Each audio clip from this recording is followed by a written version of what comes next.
Ano nga ba yung mga myths about accountants or mga CPAs or yung mga nag-aaral ngayon ng accounting? Una, magaling daw kami sa math, but hindi naman.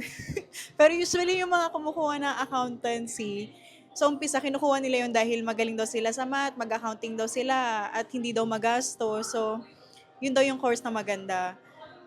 Hindi required na magaling ka sa math. Dapat magaling ka lang mag-analyze at sipagan mo kasi yun talaga yung pinaka-foundation ng accounting or accountancy para ma-survive mo yung course na yun.